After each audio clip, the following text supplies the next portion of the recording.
আর এরপর উত্তরপ্রদেশের ছবি রাখবো, কারণ সেখানে প্রবল ঝড় বৃষ্টি, আহতের সংখ্যা 100 ছাড়িয়ে গিয়েছে। আহত হয়েছেন, মৃতের সংখ্যা 100 ছাড়িয়ে গিয়েছেন, আহত বহু। কালবৈশাখী ঝড় বৃষ্টি ও শিলাবৃষ্টিতে বিপর্যস্ত উত্তরপ্রদেশের বিভিন্ন জেলা। একেবারে সেই ঝড়েতে উড়ে গিয়ে পড়ল মানুষ, সেই ছবি আপনারা দেখতে পাচ্ছেন।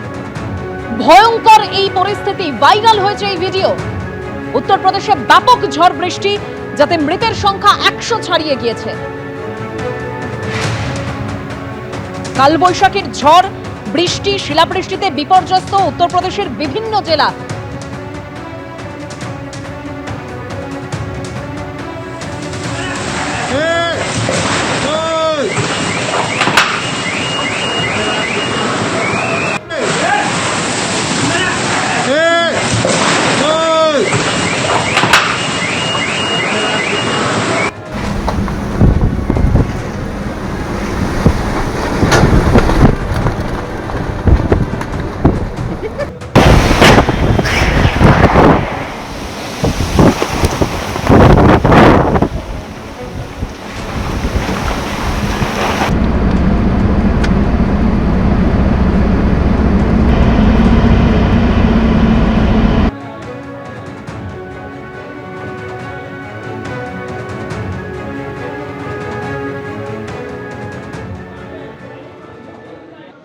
স্বাস্থ্য কর্তাদের সঙ্গে বৈঠকে স্বাস্থ্য সচিব, কিভাবে স্বাস্থ্য দপ্তর চলবে তা নিয়েই আলোচনা এবং সেই রুটম্যাপ নিয়ে আলোচনা।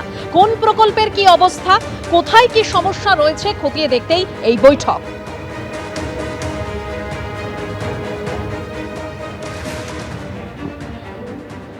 গতকাল থেকেই প্রাক্তন পুরমন্ত্রী ফিরহাদ হাকিমের নিরাপত্তায় কাটছাঁট করা হয়েছে। কোনো রকম কনভয় থাকবে না।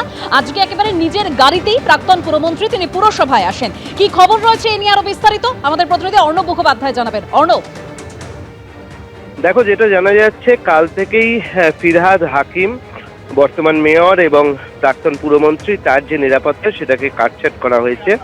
এবং গতকাল তিনি যখন পুরসভায় এসেছিলেন, পুরসভা থেকে তিনি যখন বাড়ি যান, বাড়ি যাওয়ার পরেই তার যে কনভয় ছিল সেই কনভয় এবং অতিরিক্ত নিরাপত্তা তাকে বাড়িতে পৌঁছে দেওয়ার পরেই তারা তাদের নিজের কর্মক্ষেত্রে ফিরে যান।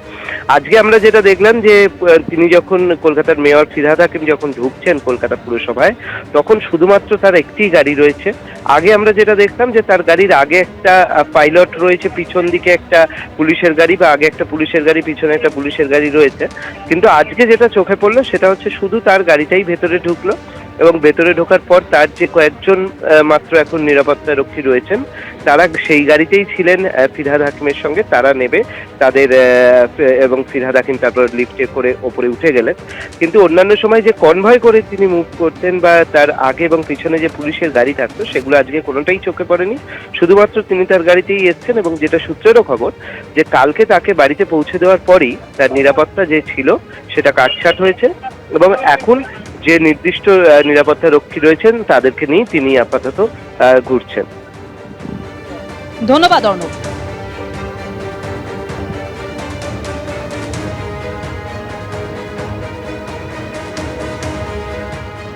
একটি নতুন সরকার শপথ নিয়েছে, একজন নতুন মুখ্যমন্ত্রী শপথ নিয়েছেন। ফলে প্রথম থেকেই তার সমস্ত বা তাদের সমস্ত যা কোনো সিদ্ধান্ত নেবেন তার বিরোধিতা করাটা মানুষ ভালোভাবে নেবে না। একজন নতুন মুখ্যমন্ত্রী তার মন্ত্রিসভা শপথ নিয়েছে, ফলে প্রথম দিন থেকেই যে কোনো বিষয়ে যদি তাদের কোনো সিদ্ধান্ত হলেই তার নিশ্চয়ই তার ইতিবাচক দিক থাকবে, নেতিবাচক দিকেরও সম্ভাবনা থাকবে। কিন্তু প্রথম থেকে যদি সমালোচনা করি সেটা বোধহয় মানুষ ভালোভাবে নেবেন না। ফলে আমরা সবাই নজর। বিধানসভায় শপথ গ্রহণের পরই কুণাল ঘোষ, তৃণমূল বিধায়ক, তিনি ইঙ্গিতপূর্ণ পোস্ট করেছেন, যেখানে তিনি উল্লেখ করেছেন তাপস রায়কে দলে রাখতে চেয়েছিলাম কিন্তু পারিনি, দুর্ভাগ্য। এবং সেই পোস্টে তিনি আরও উল্লেখ করেছেন, পরে রাজনৈতিক বিরোধিতা থাকলেও ব্যক্তিগতভাবে তাপস রায়কে ভালো বলায় আমাকে দল সাসপেন্ড করে। ঘটনাচক্রে আমি আজ তৃণমূলের বিধায়ক ও শপথ বাক্য পাঠ করছি বিজেপির হয়ে জেতা তাপস রায়ের হাতে। ভাগ্যচক্র সজল পুরপিতাও বটে। উত্তর ও মধ্য কলকাতায় তাপস রায় ও সজল ঘোষদের বাধ্য করা হয়েছিল দল ছাড়তে। এই পোস্টের মাধ্যমে তিনি ঠিক কি বোঝাতে চেয়েছেন, ইঙ্গিতপূর্ণ পোস্ট করেছেন, আরো বিস্তারিত এই নিয়ে আমরা জানবো। আমাদের প্রতিনিধি রাজর্ষী দত্তগুপ্ত রয়েছেন আমাদের সঙ্গে। রাজর্ষী,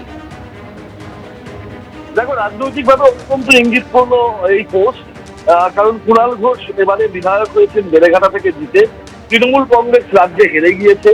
বিরোধী আসনে কুণাল ঘোষ বিরোধী বিধায়ক হিসাবে আজকে প্রোটেম স্পিকার তাপস রায়ের কাছ থেকে শপথ নিয়েছেন এবং তার পরেই সমাজ মাধ্যমে এই পোস্ট, যেখানে কিন্তু তিনি তার দলের একাংশের দিকেই আঙুল তুলেছেন, দলের একাংশকে দায়ী করেছেন। তাপস রায় এবং সজল ঘোষ, যারা আজকে বিজেপির বিধায়কে জিতে এসে বিধানসভায় আসেন, তারা দুজনেই তৃণমূল কংগ্রেস ছেড়ে চলে গিয়েছিলেন এবং দলের একাংশ তাদেরকে ছেড়ে যেতে বাধ্য করেছিল। এটা স্পষ্টভাবে এই পোস্টে তিনি লিখেছেন এবং উত্তর ও মধ্য কলকাতায় এটাও তিনি অত্যন্ত ইঙ্গিতপূর্ণভাবে উল্লেখ করেছেন তার পোস্টে, যে একটা দলের মধ্যেই বিরোধ ছিল এবং দলের একাংশ এই দুজনকে বাধ্য করেছিল দল ছেড়ে চলে যেতে। সেখানে কুণাল ঘোষ চেষ্টা করেছিলেন এদেরকে দলে রাখতে, কিন্তু ব্যর্থ হয়েছিলেন এবং এদের সম্পর্কে ভালো মন্তব্য করার জন্য কুণাল ঘোষকে দল সাসপেন্ড করেছিল, এটাও উল্লেখ করেছিল। অর্থাৎ দলের বিরুদ্ধে তিনি অভিযোগ করেছেন। শুধু তাই নয়, এখানে থেমে থাকেন। আজকে তৃণমূলের তরফে যে এখনো স্বজন পোষণ চলছে, এই হারের পরেও যে একটা স্বজন পোষণ চলছে সেটার উল্লেখ করেছেন এবং সেটা খুব আপত্তির এবং উদ্বেগে এ কথা তিনি পোস্টে পরিষ্কারভাবে লিখেছেন। শুধু তাই নয়, লিখেছেন এভাবে চললে কর্মীরা তাদের ধৈর্য হারাচ্ছেন এবং তৃণমূলকে চাঙ্গা করার লড়াইতে আত্মবিশ্লেষণটাও জরুরি।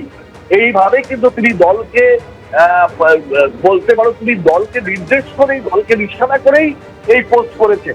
এটা বিজেপির বিরুদ্ধে করা পোস্ট নয়, এটা একেবারে তার নিজের দল তৃণমূল কংগ্রেসকে নিশানা করে করা এই পোস্ট। রাজনৈতিকভাবে ইঙ্গিতপূর্ণ এবং দলের মধ্যে একাংশ যে দলের ক্ষতি করেছে এটা কুণাল ঘোষ দাবি করছেন এবং সেই উত্তর মধ্য কলকাতার নেতৃত্ব আজও স্বজন পোষণের মাধ্যমে এই হারের পরেও তারা একটা ভালো জায়গায় আছেন, সেটাও তিনি ইঙ্গিত করছেন এবং এইরকম ঘটনাক্রম চলতে থাকলে দলে কিন্তু আরো কর্মীরা ধৈর্য হারাচ্ছেন এবং আত্মবিশ্লেষণ করাটা এই মুহূর্তে দলের জরুরি, সেটা তিনি বলছেন। অর্থাৎ সামগ্রিকভাবে অত্যন্ত ইঙ্গিতপূর্ণ এবং তাৎপর্যপূর্ণ রাজনৈতিক দিক থেকে সেরকম একটি পোস্ট আজকে বিধানসভায় শপথ গ্রহণের পরেই তৃণমূল কংগ্রেসের বিধায়ক কুণাল ঘোষ করলেন। ধন্যবাদ রাজর্ষি।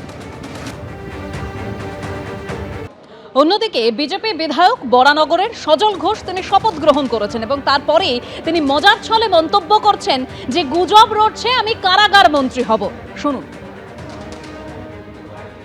বেশ কয়েক বছর আগের কথা, সজল ঘোষ বিধানসভায় আসছেন একেবারে সদল বলে, পাঁচিল টপকে কোনো রকমভাবে সোজা ঢুকে পড়লেন বিধানসভার ভেতরে, আর তারপর কটা দিন যেন জেলে কাটিয়ে 3 দিন। হাসিম আব্দুল হালিম সাহেব তখন ছিলেন স্পিকার। 3 দিন জেল। পাঁচিল টপকে এই গেটটা দিয়ে ঢুকেছিলাম, ঢুকে এই ঘুরে এই গাড়ি বারান্দার নিচে 4টে গাড়ি দাঁড়িয়েছিল, 21টা ছেলে। গাড়িকে বলেছিলাম যে যদি 5 সেকেন্ডের মধ্যে বেরোতে না পারো তাহলে গাড়িতে গাছ গজাবে। ওরা বেরিয়েও গেছিল, আমরাও ঢুকে গেছিলাম। ওটা তার মানে বিধানসভার ভূগোলটা আপনার জানা? ভূগোল কেন, একদম হাউসের ভেতর অব্দি জানা। ওদিন হাউসের ভেতরে পৌঁছেছিল। প্রথম বিধায়ক হয়েও অনেকে রাস্তা গুলিয়ে ফেলেন, অনেকে হাঁটতে গিয়ে হোঁচট খান। না না, হোঁচট খাওয়ার কোনো জায়গা। এরকম কটা জায়গায় আপনার চেনা? এবং আমার শেষ প্রশ্ন, সম্ভবত আপনি সবচেয়ে বেশি দিন জেল খেটেছেন ছাত্র জীবন থেকে আজ পর্যন্ত, মানে জেলটাও আপনার চেনা। একদম একদম। রাজনৈতিক বাজারে গুজব রটছে কারাগার মন্ত্রী হিসেবে। এবিপি আনন্দ, এগিয়ে থাকে, এগিয়ে রাখে।